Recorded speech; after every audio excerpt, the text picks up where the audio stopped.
आज हम आत्मबोध पर चर्चा करने वाले हैं। यह काफ़ी जटिल समस्या है और जीवन की अन्य समस्याओं के जैसे ही इसका भी कोई निर्णायक हल नहीं है। हम में से ज़्यादातर लोग दूसरों ने कही हुई या मनोवैज्ञानिक या ग्रंथों में लिखी हुई या धार्मिक पुस्तकों में पढ़ी हुई आत्मबोध की व्याख्या बड़े आसानी से मान लेते हैं। लेकिन अगर हम कुछ भी मान ले, उसी स्तर पर हम अटके रहे तो बड़ी दुर्भाग्य की बात है। तो आज हम सब मिलकर पता करेंगे कि चेतना की गहराइयों में क्या हम प्रवेश कर सकते हैं, जिसका अर्थ है हमारी जो भावना और विचार की प्रक्रिया है, हमारी फीलिंग्स एंड थिंकिंग प्रोसेस, विचार की प्रक्रिया, अपनी आशाओं और अपने भय, इनका प्रत्यक्ष अनुभव करना। सिर्फ सुनने से काम नहीं चलेगा, आपको एहसास करना पड़ेगा। आत्मबोध का यह प्रश्न, इसकी छानबीन करनी होगी। केवल व्याख्याएं और केवल शब्दों से संतुष्ट नहीं होना है, क्योंकि इससे आपको कोई भी लाभ नहीं मिलेगा। आपने बहुत बार सुना होगा कि आत्मबोध ये है वो है, आपने कहीं से भी पढ़ा होगा। आपको सब वह भूल जाना है, क्योंकि ये ऐसा ही है जैसे कोई भूखा व्यक्ति खाना बनाने के बारे में या फसल काटने के बारे में सिर्फ शब्द सुन रहा हो और वह व्यक्ति उम्मीद कर रहा है कि सिर्फ इन बातों से, सिर्फ शब्दों से उसका पेट भर जाएगा। तो हम में से ज़्यादातर लोग ऐसे ही हैं। वे सिर्फ शब्दों से, व्याख्याओं से संतुष्ट हो जाते हैं। हम में से अधिकांश लोग केवल शब्दों से या व्याख्याओं से, ग्रंथों में लिखी गई बातों से या कोई गुरु ने कही दी बातों से संतुष्ट हो जाते हैं। अपने मन की प्रक्रिया को, अपने विचार भावनाओं की समस्त प्रक्रिया को वास्तव में समझने की उत्कंठा हमारे भीतर नहीं है, रुचि हमारे भीतर नहीं है, और इसीलिए हम केवल व्याख्याओं से, शब्दों से संतुष्ट हो जाते हैं और जीवन में आने वाली हर एक समस्या का सामना हम व्याख्याओं से ही करने की कोशिश करते हैं। मेरे विचार में व्याख्या करने वाला व्यक्ति और उससे संतुष्ट होने वाला व्यक्ति दोनों ही बहुत सतही स्तर पर जीते हैं। व्याख्या तो मैं भी आपके सामने कर सकता हूँ, लेकिन व्याख्या से, शब्दों से आप मुक्त नहीं हो सकते। आप राष्ट्रवादी हो, राष्ट्रवादी होने का भाव आपको सुख देता है, इसलिए आप उससे बाहर नहीं आना चाहते, क्योंकि यह आपको भावनात्मक और आर्थिक दृष्टि से लाभदायक है, इसलिए आप इससे बंध जाते हो। लेकिन मैं आपको बता दूं, सिर्फ शब्दों से, व्याख्याओं से बोध नहीं हो सकता। जैसे कि कोई डेंटिस्ट आपको कहे कि चीनी खाना आपके लिए हानिकारक है, चीनी खाने से आपकी तबीयत खराब होगी, ये होगा वो होगा, वो दलीलें देता है। वो आपको चीनी खाने के सारे नुकसान बता देगा, उसकी सारी व्याख्याएं, सारे शब्द आप सुन लोगे, लेकिन इससे कहीं आपका चीनी खाना बंद नहीं होने वाला, क्योंकि चीनी खाना आपको पसंद है। तो इसलिए कभी आप केवल व्याख्याओं को, शब्दों को सिर्फ सुन रहे हैं, लेकिन कभी आपको इसका बोध भी होता है। सुनने के साथ साथ आप व्याख्या के पीछे का संदेश, शब्दों के पीछे का संदेश क्या है, उसका बोध भी आपको हो सकता है। इसलिए केवल शब्दों पर, केवल व्याख्याओं पर संतुष्ट हुए बिना अगर आप इसको अनुभव करने में सक्षम हैं तो बहुत अच्छी बात है। नहीं तो केवल सुनकर, सिर्फ शब्दों को सुनकर, व्याख्याओं को सुनकर और उसको रटकर आपको कोई लाभ नहीं होने वाला, क्योंकि व्याख्याओं में और प्रत्यक्ष अनुभव में बहुत फ़र्क है। इस बारे में हमें बहुत स्पष्ट रहना होगा। आप व्याख्याओं के भरोसे नहीं जी सकते। आपको अकेले ही यात्रा करनी होगी, ढूंढना होगा। और यह एकाकी यात्रा है, यह कठिन है, इसलिए कोई लोग इसके लिए तैयार नहीं होते, क्योंकि हम आलसी हैं और कई बार हम जाहिर बातों से, हमें बताई गई बातों से संतुष्ट हो जाते हैं और कष्ट उठाना नहीं चाहते, खुद जानने का प्रयास कभी नहीं करते। किसी प्रश्न का उत्तर आपको अगर रेडीमेड मिल गया हो तो आप उसे सुन के याद कर लेते हो, उसके गहराई में जाने का कभी प्रयास नहीं करते, क्योंकि इसमें कष्ट है, इसमें तकलीफ है। लेकिन इसमें ही परिवर्तन की ताकत है। प्रत्यक्ष किसी बात का अनुभव होना, बोध होना और केवल व्याख्याएं सुनना, इसमें बहुत फ़र्क है। इसीलिए केवल शब्दों में न अटकते हुए हम जिस चीज़ के बारे में बात करने वाले हैं, उन चीज़ों को सीधे तौर पर अनुभव करना बहुत ज़रूरी है। अगर हम व्याख्याओं को सीधा न मानते हुए, केवल शब्दों को सुनकर विश्वास न करते हुए, इस पे अगर मनन चिंतन करें, विचार संशोधन करें, तो हम इसमें थोड़ा दूर तक जा सकते हैं। और आखिर दूर जाना है तो पास से ही शुरुआत करनी पड़ती है। और इसे समझने के लिए मन की समस्त प्रक्रिया को समझना ज़रूरी है। जो हमारा मैं है, जो स्वयं है, उसे समझना ज़रूरी है।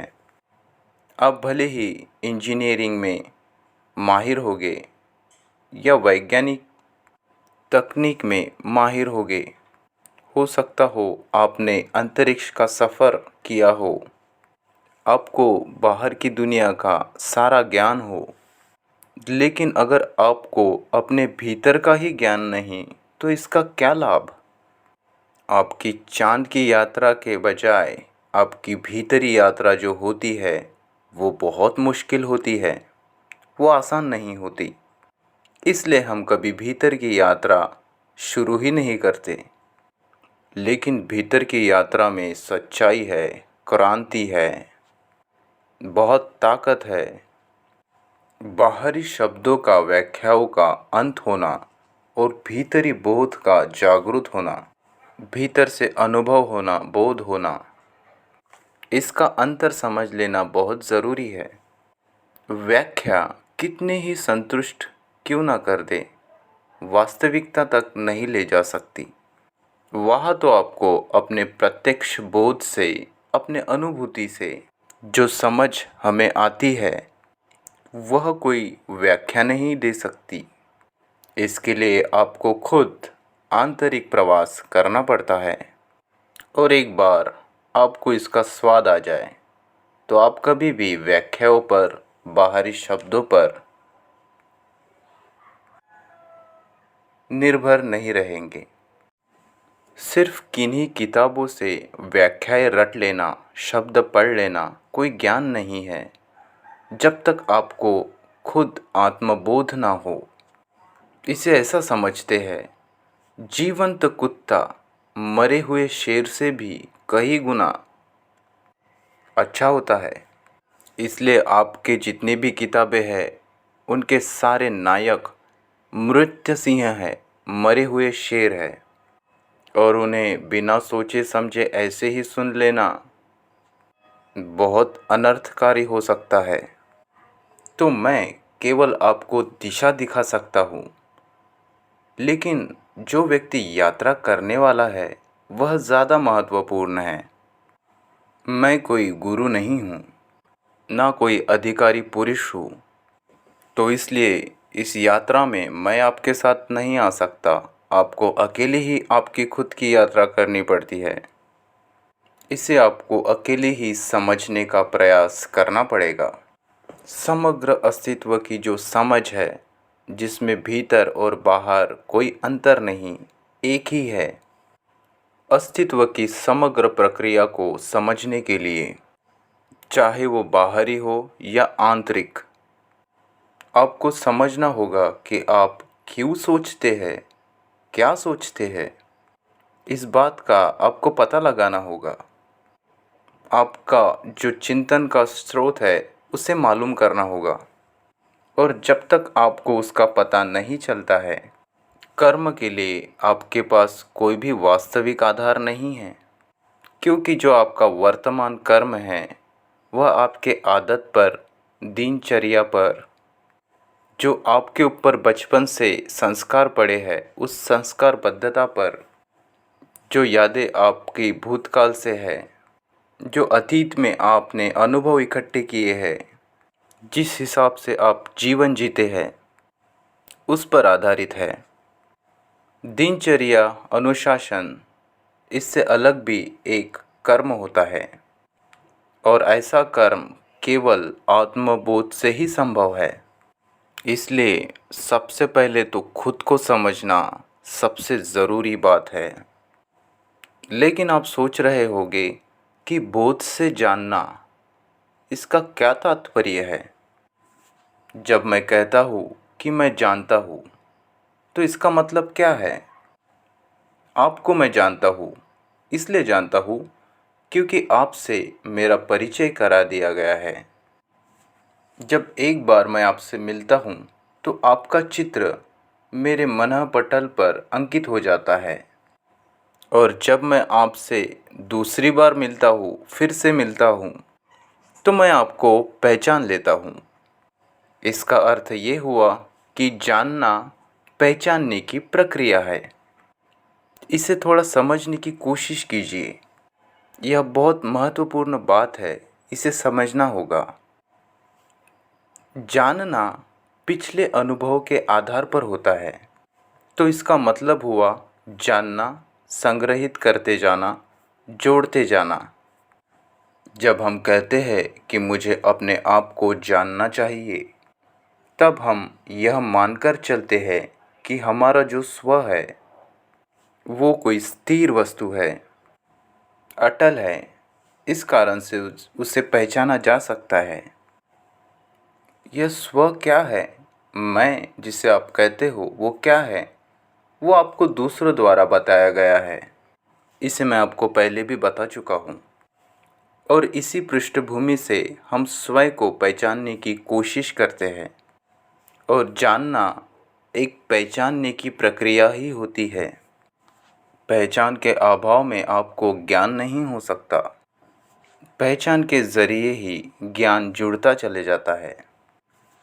यह बात आपको थोड़ी कन्फ्यूजिंग लगती होगी, लेकिन ये बहुत सरल बात है। किसी चीज़ को जानना एक बात है और उसे समझ लेना दूसरी बात है। हमारे जो अतीत में हुए अनुभव है उसके आधार पर हम जानते हैं, संग्रहित करते जाते हैं और जानते हैं। आपका हर नया अनुभव पूर्व ज्ञान द्वारा संस्कारित होता है। जो आपने आपके अतीत में ज्ञान इकट्ठा करते आए हैं वह आपके नए अनुभव में भी जुड़ जाता है और जुड़ता चले जाता है। लेकिन जो आपकी समझ है उसके साथ ऐसा नहीं है। जब आप कहते हैं कि मैं आपको जानता हूँ, तो आप ये ऐसे इसलिए बोल रहे हैं क्योंकि अतीत में जो आपको अनुभव आए हैं, जो स्मृति या यादें आप जोड़ते गए हो, उसी तल पर आपने मुझे जाना है और आप कह रहे हो कि मैं आपको जानता हूँ। जैसे कि मेरे नाम से, मेरे चेहरे से, जो मैंने अतीत में आपसे बातें की थी, आपसे कुछ कहा था, या फिर आपको मेरे बारे में दूसरों से जो बातें सुनने मिली थी, जो सूचनाएं दूसरों ने आपको मेरे बारे में दी थी, इस तरह की कई अन्य बातों से आप मुझे जानते हैं। यह सारी जानकारी गुज़रे हुए कल की है, आपके अतीत की है। लेकिन उसके बाद मेरा कई अनुभवों से गुज़रना हुआ है। और ये हो सकता है कि मैं काफ़ी हद तक बदल गया हूँ। जैसा मैं पहले था अब वैसा नहीं हूँ, मैं बदल गया हूँ। लेकिन आप जिस तरह मुझे पहचानते हैं वो आपकी अतीत की स्मृतियाँ है, आप उससे ही लेके बैठ गए और उस पृष्ठभूमि से मेरा मूल्यांकन कर रहे हैं। जो यादें, मेरे बारे में जो बातें आपके अतीत में आपने जोड़ी थी, आपके अतीत के सारे मुझसे जुड़े हुए अनुभव और जो बातें आपने मेरे बारे में दूसरों से सुनी हैं, बस इसी बातों के तल पर आप मुझे जानने का दावा कर रहे हो। लेकिन जीवन तो प्रतिपल बदल रहा है और मेरे में कितने बदलाव आ गए होंगे और भी कितने अनुभव मुझसे जुड़ते गए होंगे, ये आपको नहीं पता। इसलिए आप कहते तो है कि मैं आपको जानता हूँ, लेकिन वास्तव में आप मुझे कतई नहीं जानते। लेकिन यह कहना कि मैं आपको जानता हूँ आपको बड़ा अच्छा लगता है, सुविधाजनक लगता है और यही सिलसिला चलता रहता है। क्या आप इसे समझ पा रहे हैं? यह बड़ी बड़ी सीधी बात है और जब तक आप इस बात को समझ नहीं पाएंगे तब तक आत्मबोध समझना आपके लिए थोड़ा मुश्किल हो सकता है। जब अपना मन कहता है कि मैं जानता हूँ, तो वो कल अतीत की घटी हुई बातें और अतीत की यादें और सूचनाएं, बस इतना ही जानता है और इसी ज्ञान के साथ वह वर्तमान में प्रस्तुत होता है। लेकिन वर्तमान तो हर क्षण बदल रहा है, इसलिए मैं जानता हूँ ऐसे आपका मन का कहना कभी भी सही नहीं हो सकता और मनोवैज्ञानिक तल पर इसे समझना बहुत ज़रूरी है। मैं जानता हूँ ऐसा कहने वाला व्यक्ति असल में कुछ भी नहीं जानता। आप ऐसा कभी भी नहीं कह सकते कि मैंने सत्य को पा लिया है। ऐसा कोई नहीं कह सकता। क्यों? क्योंकि सत्य तो जीवंत है, गतिशील है।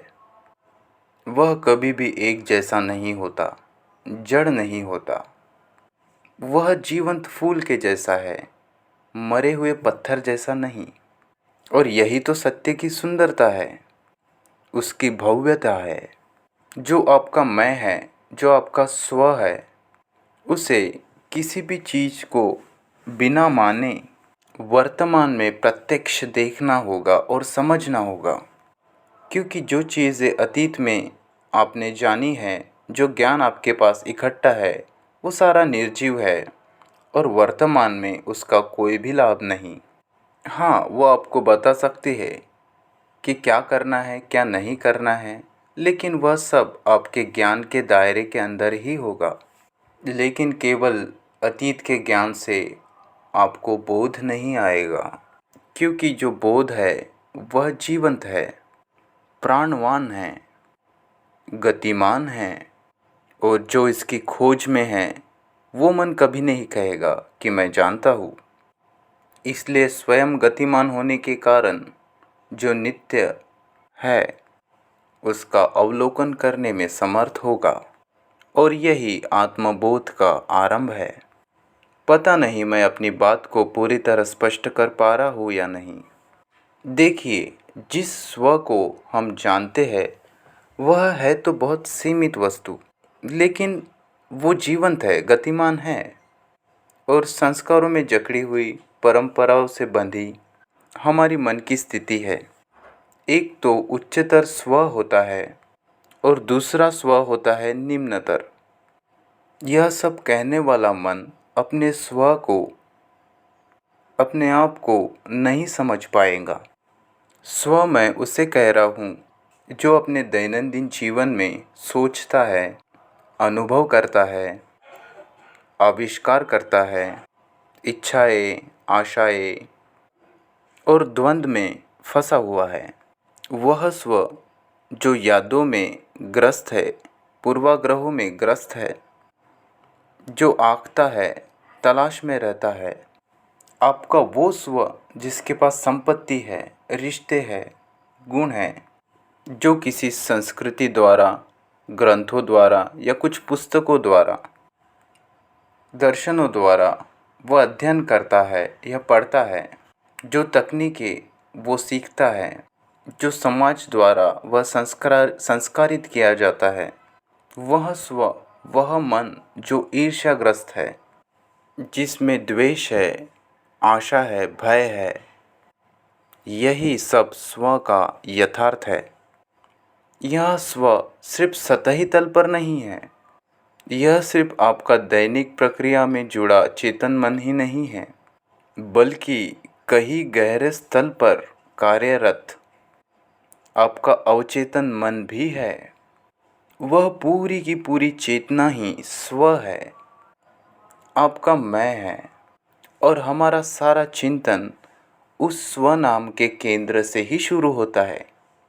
और जहाँ केंद्र है वहाँ परिधि भी है, एक बाहरी सरहद।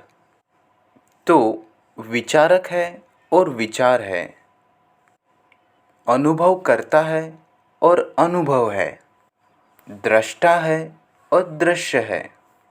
इसे मानने की ज़रूरत नहीं या नकारने की भी ज़रूरत नहीं, बस इसे समझ लेने की ज़रूरत है। केवल शब्दों से नहीं, बल्कि स्पष्ट रूप से वास्तव में इसे देखिए कि आपका जो मन है किस तरह से काम कर रहा है। मैं अपने आप को जानना चाहता हूँ। क्यों? क्योंकि अपने आप को जाने बिना कोई आधार ही नहीं बनता जिस पर कुछ निर्मित हो सके। मुझे पता नहीं कि मेरे विचार प्रामाणिक है या नहीं। मुझे कैसे मालूम होगा, कैसे पता चलेगा कि मैं कहीं कोई धोखे में तो नहीं जी रहा? क्या मैं अपने आप को ठग तो नहीं रहा? मुझे यही नहीं पता कि मैं संघर्ष क्यों कर रहा हूँ, क्यों मुझे कुछ ये आदतें पड़ी हुई है। तो स्वयं को जाने बगैर स्पष्टता आना असंभव है। आप किसी भी चीज़ को स्पष्ट नहीं देख पाते। इसलिए पहले तो मुझे अपने आप को जानना होगा, यानी कि मुझे अपने मन को समझना होगा, बिना इसकी निंदा किए या इसका समर्थन किए। जैसे कि तैसा, जो कि त्यों, इसे देखना होगा। हर भावना के प्रति, हर विचार के प्रति मुझे जागरूक रहना होगा। मुझे जांच पड़ताल की मनोदशा में रहना होगा। किसी भी अतीत के अनुभव के बिना, यादों के बिना, जो संस्कार आपने अपने अतीत में इकट्ठा किए हैं, उसके बिना आपको इसे देखना होगा। यह थोड़ा साफ है, क्या आप इसे समझ पा रहे हैं? अगर मैं मेरे बेटे को समझना चाहूँ तो वो जैसा भी है उसी रूप में मुझे उसका एहसास करना होगा, बिना किसी निंदा या बिना किसी समर्थन के। बिना यह देखे कि वह अच्छा है या बुरा है, मुझे उसका अवलोकन करना होगा। जब वह खेल रहा हो या रो रहा हो या कुछ गलत सलत खा रहा हो, हर हाल में मुझे उसका अवलोकन करना होगा। ठीक इसी तरह अगर मुझे अपने आप को समझना है तो बिना किसी मूल्यांकन के मुझे अपना ध्यानपूर्वक अवलोकन करना होगा। मैं क्या बात करता हूँ और लोग इस पे क्या प्रतिक्रिया करते हैं, मुझे हर चीज़ के बारे में सजग रहना होगा। अपने नौकर, अपने दोस्तों से, अपनी पत्नी से मैं किस तरह बात करता हूँ, या किसी बस कंडक्टर या कूली के साथ मेरा बर्ताव कैसा है, किसी अमीर के साथ और किसी गरीब के साथ मेरा बर्ताव कैसा है, इन सब बातों का ध्यान से मुझे अवलोकन करना होगा, जागरूक रहना होगा, इसे देखना होगा। मैं क्या सोचता हूँ, क्यों सोचता हूँ, क्या महसूस करता हूँ, यह सब मुझे जानना होगा। अपनी चिंतन और भावनाएं, इनका अवलोकन करना होगा। और इसके लिए कोई अनुशासन की ज़रूरत नहीं है, क्योंकि स्वयं को अवलोकन करने के लिए जब आप अनुशासित होते हो तो यह अनुशासन ही आपके अवलोकन में रुकावट बनता है, क्योंकि अनुशासन आपकी आदत बन जाता है। और जहाँ कहीं भी खोज करने में दिलचस्पी होती है, वह निरंतर अवलोकन होता है। वह कोई अनुशासन की ज़रूरत नहीं। तो सबसे पहले तो इस बात का एहसास होना ज़रूरी है कि खुद को समझना कितना ज़रूरी है। नहीं तो आपके चिंतन का कोई आधार ही नहीं बचता। चाहे आप महापंडित बन जाए, कितने भी बड़े पद पर आप चले जाए, लेकिन अगर आपने स्वयं को ही नहीं जाना तो आपका पूरा जीवन निरर्थक हो जाएगा, क्योंकि आप अंधेरे में चल रहे होगे। अगर खुद को समझना है, अपने आप को समझना है, तो निंदा करने से बचे। अच्छा या बुरा पहले से सोच के ना रखे। अतीत की यादों से जज ना करे। उसके बजाय मुक्त सजगता, जागरूकता, अवलोकन की ऐसी अवस्था ज़रूरी है जिसमें निंदा या समर्पण की रेशा भी ना हो, जिसमें आपकी कोई निंदा नहीं, कोई समर्पण नहीं, जो कि त्यों आप उसे देखें और कुछ भी मूल्यांकन किए बिना अवलोकन की ऐसी अवस्था में रहना असाधारण रूप से कठिन है, क्योंकि परंपरा का सारा बोझ आपके खिलाफ है। आपके मन को सदियों सदियों से मूल्यांकन करने के बजाय निंदा या समर्पण करने की आदत पड़ी है। लोगों के द्वारा, समाज के द्वारा आप संस्कारित किए गए हो। आपका शिक्षण ही वैसा है। ऐसा मत सोचिए कि इन संस्कारों से मैं कैसे छुटकारा पाऊंगा। उसके बजाय इस सच्चाई को देखिए कि अगर खुद को समझना चाहते हो, जो कि निश्चित ही सर्वाधिक महत्वपूर्ण है, तो बिना किसी निंदा या तुलना के आपको अपने मनोव्यापार का अवलोकन करना होगा। अब देखिए कि आप तुलना क्यों करते हैं, निंदा क्यों करते हैं। क्या निंदा करना आपको कोई आसान बात नहीं लगती? अगर आप पूंजीवादी हैं तो आप साम्यवादी की निंदा करेंगे, और वैसे ही साम्यवादी करेगा पूंजीवादी के साथ। अगर आप निष्ठावान ईसाई हैं तो हो सकता है आप किसी हिंदू या मुसलमान की निंदा करें, क्योंकि किसी की निंदा करना बहुत ही सरल है, आसान है। किसी की भी निंदा करना और चल देना बहुत आसान है। वास्तव में निंदा एक प्रतिक्रिया है, लेकिन यह आलसी मन है। आलसी लोगों की आदत ही होती है निंदा करना, और तुलना करना भी कुछ ऐसा ही है। तुलना करने वाला मन कभी समझ नहीं पाता। क्या आप इसे समझ रहे हैं? आप मुझसे सहमत या असहमत मत होइए, बल्कि अपने भीतर गौर से देखिए, खुद से पूछिए। जब आप अपने छोटे बेटे की तुलना उससे, उसके बड़े भाई से करते हैं, तो क्या आप छोटे को समझ पाते हैं?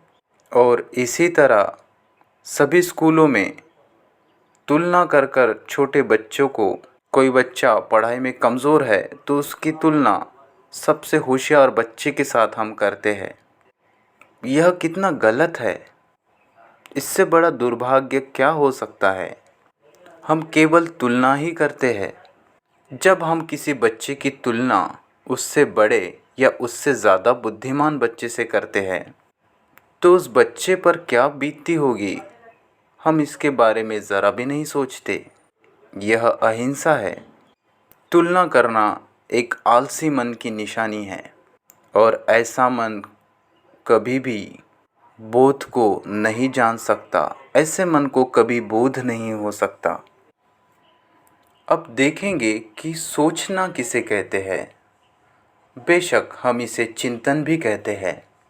वह स्मृति की, संस्कार की प्रक्रिया है। अगर मैं आपसे कोई परिचित प्रश्न पूछूं, तो आप तुरंत उसका जवाब दोगे। आपकी प्रतिक्रिया तुरंत होती है, क्योंकि हमारी स्मृति तत्काल काम करती है। प्रश्न और उत्तर के बीच ज़्यादा अंतर नहीं होता। आप तुरंत जवाब दे देते हो। लेकिन मैं आपसे अगर थोड़ा कठिन सवाल करूं, तो आपके जवाब देने के बीच और सवाल करने के बीच का अंतर बढ़ जाएगा। कुछ समय का अवकाश होगा और इस अवकाश में आपका मन आपके स्मृति भंडार से आपके अतीत में सीखी हुई सारी बातें उत्तर पाने के इरादे से टटोलेगा, ढूंढेगा। और इस स्मृति की प्रतिक्रिया को हम सोचना कहते हैं। अब देखिए कि स्मृति हमेशा संस्कारबद्ध हुआ करती है। यह आपके अतीत के अनुभव और बाहर से इकट्ठा की गई जानकारी, धर्मों से, ग्रंथों से, गुरुओं से, इससे प्रभावित रहती है। इन जानकारी से स्मृति या संस्कारित रहती है। और जब मैं आपसे कोई प्रश्न पूछता हूँ, तो आप उन्हीं संस्कारों के अनुसार जवाब देते हो, उन्हीं स्मृतियों के अनुसार जो संस्कारबद्ध है, उसके अनुसार आप जवाब देते हो। अगर आप कोई निष्ठावान हिंदू है और मैं अगर आपसे पूछता हूँ क्या आप भगवान पर विश्वास करते हो, तो आप कहोगे हाँ। क्यों? क्योंकि सदियों से आपको विश्वास करने के लिए शिक्षित किया गया है, संस्कारित किया गया है। और इसी तरह का प्रश्न यदि उस व्यक्ति से किया जाए जो भगवान पर विश्वास ना करता हो, तो वो कहेगा कि आप क्या बकवास कर रहे हैं, ऐसा कुछ होता ही नहीं है। यह भी उसकी संस्कार से ही आया है।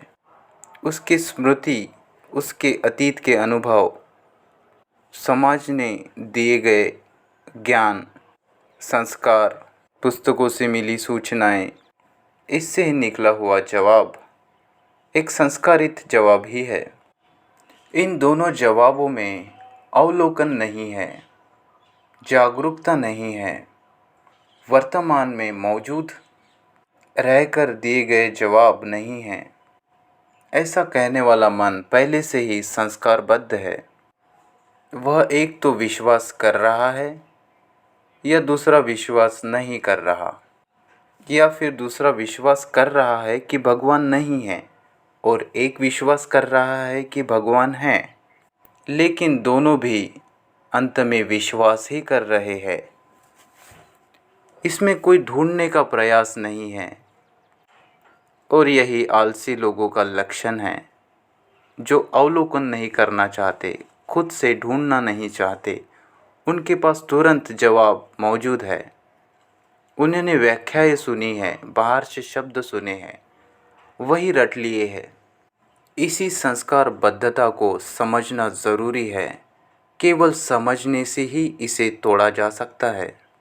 और इस संस्कार पद्धति का टूटना, इसका तोड़ा जाना बहुत ज़रूरी है। कम्युनिस्ट होना या सोशलिस्ट होना, हिंदू होना या मुस्लिम होना, इन बातों का ज़्यादा कोई अर्थ नहीं है। महत्वपूर्ण बात तो यह है कि हम सब मनुष्य हैं। अगर जीवन की समस्याएं सुलझानी हैं, तो हमें इंसान के तौर पर ही इसका सामना करना पड़ेगा। किसी भी विश्वास, पद्धति या विचार प्रणाली से हमारी मनुष्यों की समस्याओं का कोई समाधान नहीं हो सकेगा। जैसे भूखमरी एक मनुष्य की समस्या है, तो हम सब मनुष्यों को इसका मिलजुल कर मुकाबला करना होगा। पूंजीवादी या साम्यवादी, इसमें विभाजित होकर नहीं। जीवन की बहुत समस्याएं सुलझाने के लिए जीवन की पद्धति काम नहीं आती, आपके अतीत के संस्कार कोई काम नहीं आते। वे तो हमारे मन को अधिक संस्कारित किए जाती है। हम जागरूकता से और भी दूर चले जाते हैं। तो सवाल ये है कि संस्कारों में जकड़ा हुआ मन अपनी समस्या का निराकरण कैसे करे। मान लीजिए अगर आप किसी हिंदू परंपरा में संस्कारबद्ध है और आपको अपने संस्कारों का पता भी नहीं, क्योंकि जिस समाज में आप रहते हो वहाँ हर व्यक्ति हिंदू है, आपके आसपास वही लोग हैं। इस बात को आपने स्वीकार कर लिया है और आपके आसपास वाले लोग भी आपको हिंदू समझते हैं, इसलिए आप इस बारे में कभी शंका नहीं उठाते, आपके मन में कभी सवाल नहीं उठता, क्योंकि आपके आसपास सब वही है, वही चल रहा है। अगर तुम इन सब से मुक्त होना चाहते हो तो पहले इसे समझ ले, इससे मुक्त होना भी एक प्रतिक्रिया ही है। संस्कारों से मुक्त होना एक प्रतिक्रिया ही है और प्रतिक्रिया होने के कारण वो मुक्ति नहीं हो सकती, क्योंकि आप कुछ और होना चाहते हैं, इसलिए आप एक से निकलकर दूसरे में फंसना चाहते हैं। अगर मेरे संस्कार मुझे दुख देते हैं, पीड़ा देते हैं, और अगर मैं कहता हूँ कि मुझे इससे मुक्त होना है, यानी कि कुछ अलग बनने के लिए अगर मैं उससे मुक्त होना चाहता हूँ, इसे सरल शब्दों में कहे तो मुक्ति मैं इसलिए चाहता हूँ कि मुझे इससे अच्छी अवस्था, जहाँ मुझे और भी तृप्ति मिल सके, प्राप्त हो जाए। तो यह साफ साफ आपकी एक प्रतिक्रिया है और प्रतिक्रिया कभी भी मुक्ति नहीं ला सकती। मुक्ति प्रतिक्रिया से पैदा नहीं होती। मुक्ति मन की ऐसी अवस्था है